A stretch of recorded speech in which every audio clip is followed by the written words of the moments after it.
bem-vindos ao programa Roda Microfone. E hoje vamos falar a respeito de uma doença chamada osteogênese imperfeita. Esta que é rara e acomete poucas pessoas, mas interfere muito na vida dessas pessoas. Bom, vou começar com uma pergunta para a Luísa, que é uma pessoa acometida com a doença, e eu gostaria de saber, Ana Luísa, como é viver com essa doença? Ai, olha, é muito difícil.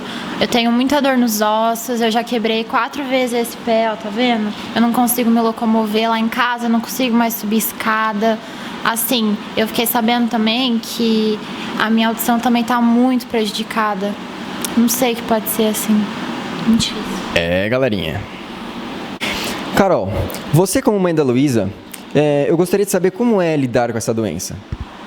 Então, foi muito difícil no começo, quando a gente ficou sabendo do problema dela, né? A gente ficou sabendo também que eu tenho a doença, fui eu que passei pra ela, foi complicado, porque é uma doença muito rara, a gente não sabia muito bem como lidar, essa menina fica se quebrando toda hora, aí eu tenho que sair do meu trabalho, sou correndo atrás dela, é muito difícil, olha as coisas que você me faz passar. Isso, mãe. Eu queria saber quanto tempo ela tem de vida, assim, quanto tempo ela ainda vai viver uma vida boa, uma vida normal. É complicado, sabe? Bom, e para responder essa pergunta da Carol, nós temos aqui um especialista e geneticista, Dr. Baby, ou também conhecido como Matheus. Então, Gustavo, o tipo de sobrevida que a pessoa vai ter, como que ela vai levar a vida com a doença, vai depender muito do tipo de osteogênese que a pessoa tem. Por exemplo, os tipos 1 e 4, eles são mais comuns e são menos graves. Eles não influenciam tanto assim na vida da pessoa, tanto que a expectativa de vida deles é normal. Já o tipo 2 é um tipo mais letal que tem. Raramente os pacientes que nascem com ela passam dos 2 meses de vida, e uma expectativa de 1 ano é uma expectativa de vida generosa para esses pacientes, infelizmente. O tipo 3 não é tão grave quanto o segundo, mas infelizmente o paciente sofre de uma redução na qualidade de vida e na expectativa de vida devido a várias quedas e fraturas que a pessoa sofre durante o tempo de vida.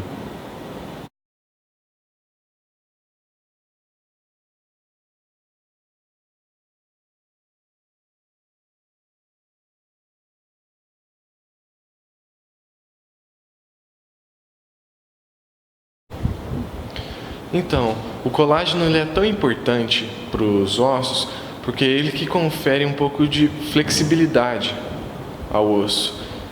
Então, sem o colágeno, o osso fica muito rígido. Então, ele se quebra muito mais facilmente, como se você tivesse queimado ele, tirando toda aquela parte orgânica do osso. A osteogênese imperfeita é uma doença muito rara. Ela acomete aproximadamente 12 mil pessoas no Brasil. Boa tarde. Estamos aqui no programa Roda o Microfone. Os principais genes afetados pela osteogênese imperfeita é o COL-A1 e o COL-1A2, que são os 4 tipos principais, os quais estão na tabela de Silence, a qual também foi modificada após descobertas. Inclusive, o gene no tipo 1, o gene PLS3, ele foge um pouco à regra, porque os 4 tipos principais são alterações no cromossomo 17 e no cromossomo 7.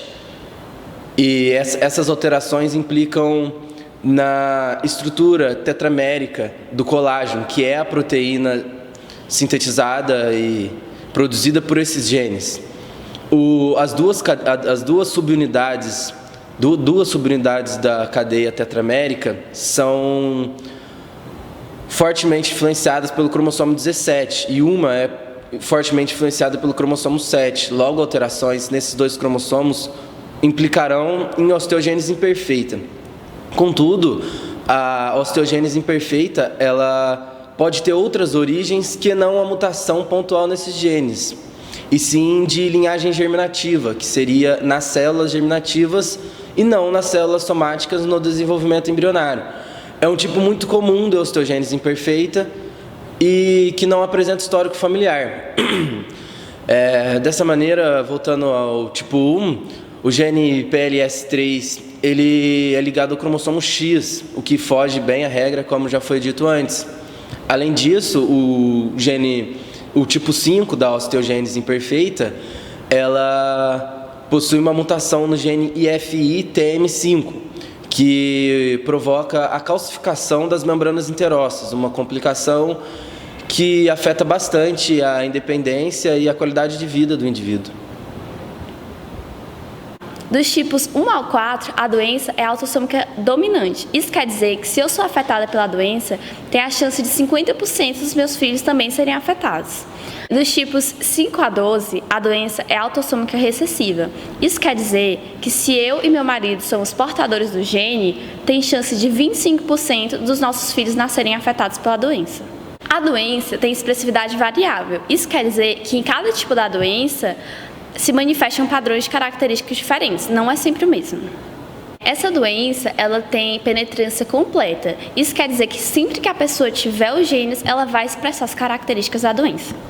Bom, o diagnóstico pode ser feito a partir de algumas características comuns a esses pacientes. Então, por exemplo, baixa estatura, escoliose, déficit auditivo, esclera azul,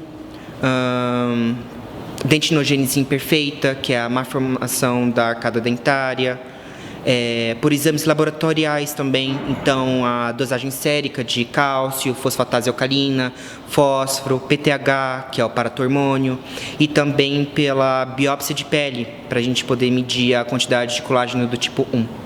Primeiramente, agradeço o convite para participar aqui no programa. Já que não tem cura atualmente para a osteogênese imperfeita, o foco do tratamento é na melhora da qualidade de vida para os pacientes.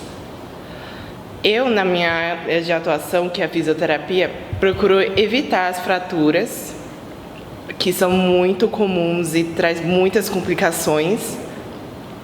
Previno ou procuro tratar a escoliose patológica nos pacientes que chegam no meu consultório. E durante o tratamento, posso contar também com o meu colega ortopedista aqui. Em relação a medicamentos, o principal que empregamos é o bisfosfonato, que ele evita a redução da densidade óssea. A densidade óssea é muito importante para a absorção de impactos, por exemplo. Agora eu vou perguntar para o médico generalista Dr. Vitão a respeito das formas de prevenção da doença e também gostaria de colocar se ele pudesse colocar um adendo a respeito do aconselhamento genético, seria muito produtivo, proveitoso para o nosso programa. Obrigado primeiramente pelo convite. Uma das formas de prevenção da doença é, como você disse, o aconselhamento genético. É a forma mais comum, a forma mais usada da gente tratar esse tipo de doença. Bom, tendo em vista o aconselhamento genético é uma das prevenções mais utilizadas, é importante explicar o que é o aconselhamento genético, porque o nome, embora sugira uma coisa, não é bem o que ela parece. Aconselhamento genético é uma reunião do médico com a família que tem o problema, juntamente com alguns exames genéticos, nos quais o médico vai receber, vai olhar os exames e, a partir daí, indicar para a família quais são os problemas ou quais são as chances dessa criança nascer com algum tipo de problema ou não. Então, o médico recebe os exames, dá uma olhada, vê quais são as características que são positivas ou negativas, no caso, para um tratamento, e expõe para a família, de modo a deixar claro que a família tem total liberdade para escolher o que ela bem entender, seja por um resultado que pode acontecer algum tipo de de problema, de alguma complicação ou não. Isso fica a critério da família. A função do médico mesmo é simplesmente mostrar as possibilidades que a família tem.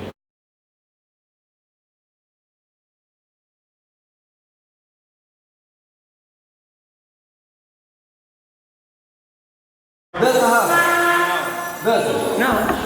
Eu vou cobrar cachê. Vai.